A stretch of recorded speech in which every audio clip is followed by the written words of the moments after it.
ముఖ్యమంత్రి రేవంత్ రెడ్డి తమకు ఉద్యోగాలు ఇవ్వడం లేదని మీరు చెప్పి ఇప్పించాలని, లేదంటే మీ వద్ద ప్లేట్లు కడిగే ఉద్యోగం ఇప్పించాలని కోరుతూ కొంతమంది నిరుద్యోగులు కుమారి ఆంటీకి మొరపెట్టుకున్నారు. హైదరాబాద్ మాదాపూర్లో రోడ్డు పక్కన ఉన్న స్టాల్ పెట్టుకొని జీవనం సాగిస్తున్న కుమారి ఆంటీ ఫుడ్ స్టాల్ను ఇటీవల ట్రాఫిక్ పోలీసులు మూసివేయించడం, ఆ వార్త ముఖ్యమంత్రి రేవంత్ రెడ్డి దృష్టికి వెళ్లడంతో ఆయన ఆమెకు అండగా నిలుస్తూ ఆమె ఫుడ్ స్టాల్ను నిర్వహించుకునేలా ఆదేశాలు ఇవ్వడం విదితమే.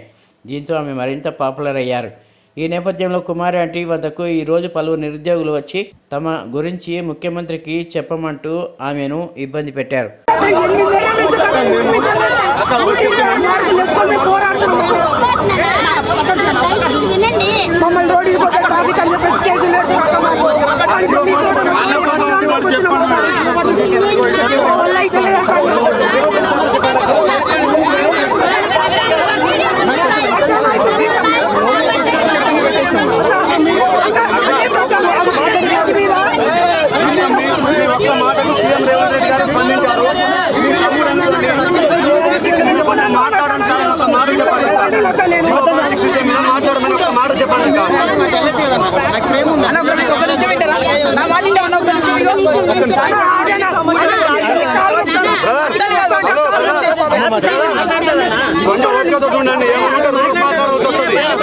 చెప్తున్నాం, రూల్స్ మాట్లాడాల్సి వస్తుంది. కొంచెం సైలెంట్ గా ఉండు.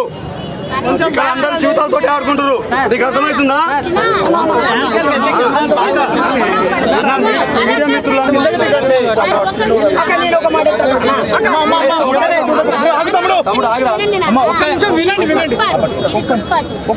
ట్రాఫిక్ జామ్ అవుతుంది. దీని వల్ల మన వల్ల ఇంకోటి ఇబ్బంది. మన సమస్యలు ఏంటనేది తీర్చే నాయకుడు మనకు వచ్చాడు. ఇవాళ ఆయన వచ్చారు, అందరూ తీసుకోవాలి కదా.